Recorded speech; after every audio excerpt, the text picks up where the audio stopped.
En este problema, vamos a determinar la aceleración con la que baja un objeto por un plano inclinado que tiene fricción. El coeficiente de fricción entre las dos superficies será 0.4. Ok, lo primero que tenemos que hacer es encontrar el diagrama de cuerpo libre. Entonces aquí lo vamos a poner, el diagrama de cuerpo libre. Y recuerden que cuando tenemos un plano inclinado, lo más conveniente es que el eje X sea paralelo al plano inclinado, de tal forma que el eje Y será perpendicular entonces a nuestro plano inclinado. Una vez que hemos determinado el sistema coordenado, tenemos que identificar todas las fuerzas que actúan sobre el objeto. Entonces, la primera será el peso. Recuerden que el peso siempre aparece en los diagramas de cuerpo libre. Ok, otra fuerza que aparece es la fuerza normal, porque aquí hay contacto entre dos superficies. Y la normal, recuerden que es una fuerza perpendicular al plano inclinado. Entonces aquí la tendremos. Y finalmente, si es que existe fricción, cuando el objeto se mueve hacia abajo, la fricción tiene que ir al lado contrario. Entonces, si hemos supuesto que nuestro objeto baja por el plano inclinado, es decir, sobre el eje X positivo, la fuerza de fricción tiene que ir en la dirección contraria, es decir, en el eje X negativo. Por lo tanto, aquí vamos a poner la fuerza de fricción. Ok, entonces vamos a dibujar nuestro diagrama de cuerpo libre de la siguiente manera. Vamos a dibujar el eje X, vamos a dibujar el eje Y, y ahí vamos a dibujar todas las fuerzas que actúan sobre el objeto. Empezamos por el peso, luego tenemos la fuerza normal y finalmente tenemos la fricción. Entonces, aquí está la fricción.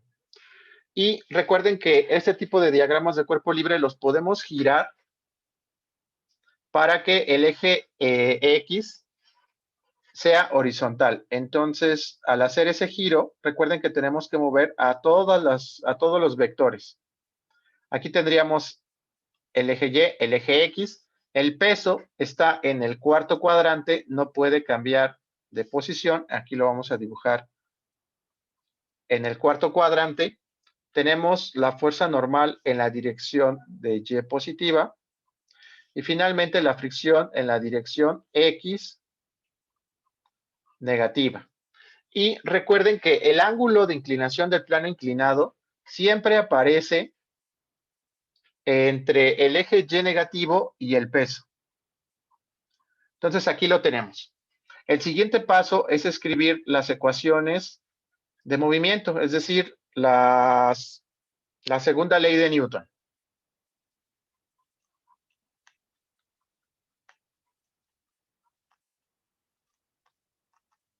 Entonces, en la segunda ley de Newton vamos a tener la sumatoria de fuerzas en X. Ahora, nuestro eje X es el plano inclinado y debemos preguntarnos, ¿se está moviendo sobre el plano inclinado o no?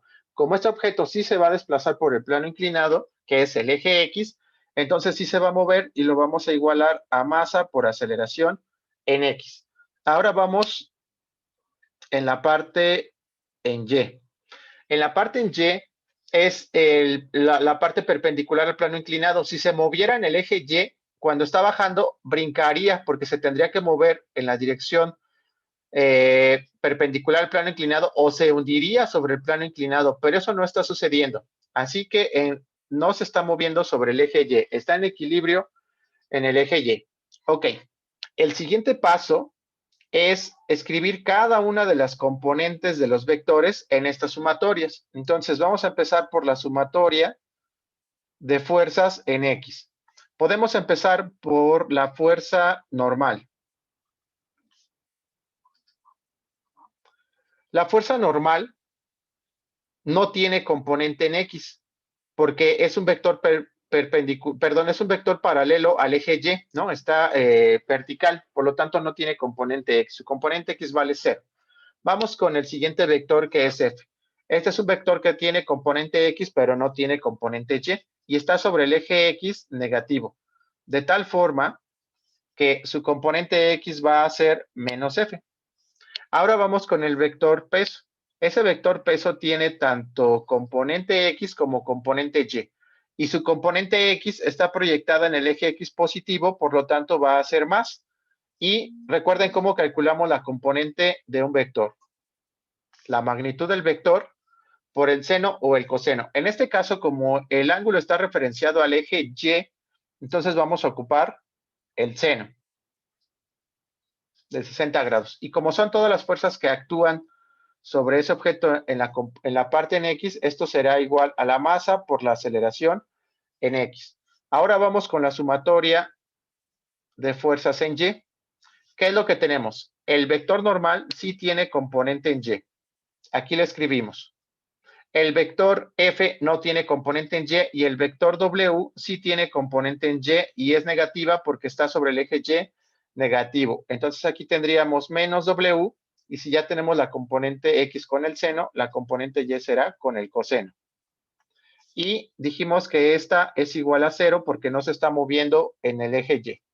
Ok, este es un sistema de ecuaciones en donde nuestras variables son la aceleración, la fricción y la normal. 3 variables, 2 ecuaciones. Necesitamos otra ecuación que nos relacione las variables. Y esta es la de la fricción. Entonces, recuerden que la fricción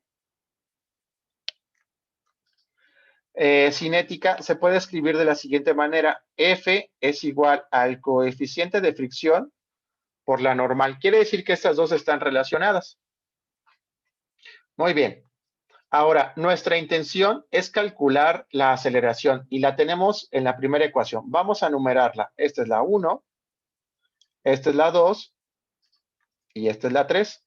Entonces, lo que podemos hacer primero es sustituir esta relación de la fricción y la fuerza normal en la ecuación 1, ¿no? Entonces, aquí le vamos a poner al sustituir 3 en 1, ¿qué es lo que tenemos? Pues tendríamos menos el coeficiente de fricción por la normal más W seno de 60 igual a masa por aceleración en X. Ahora, nosotros conocemos el valor de la masa, son 10 kilogramos. Conocemos el valor del peso porque es mg. Conocemos el coeficiente de fricción, pero no conocemos la fuerza normal. Pero vamos a ver qué pasa en la ecuación 2. A esta le vamos a llamar la ecuación 4. Entonces, de la ecuación 2, ¿están de acuerdo que nosotros podemos despejar a la normal? Y entonces esa fuerza normal, pues será simplemente W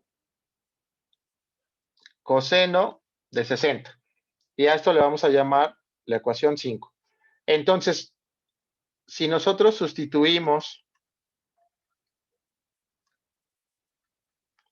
la ecuación 5 en la ecuación 4, pues entonces tendremos finalmente una ecuación que dice menos mu por W coseno de 60, que fue el término de la fricción, más W seno de 60 es igual a masa por aceleración en X. Recuerden que nuestra intención es calcular la aceleración, pero ya tenemos todo, porque ya ninguna es una variable, todas son valores conocidos. Entonces, el paso final es despejar la aceleración. Y esta aceleración en X, ¿qué es lo que tendremos? Pues tendremos primero W seno de 60 menos mu W coseno de 60. Y todo esto dividido entre la masa del objeto. Pero hay un fenómeno interesante aquí. Si nosotros escribimos el peso por su expresión mg, veremos que las masas se van a cancelar. Lo mismo hacemos aquí. Vamos a poner mg por el coseno de 60 y todo esto lo vamos a dividir entre la masa. ¿Y qué es lo que pasa? La masa es un término común a los términos del numerador y se cancela con el denominador, de tal forma que la aceleración será g seno de 60 menos mu g coseno de 60.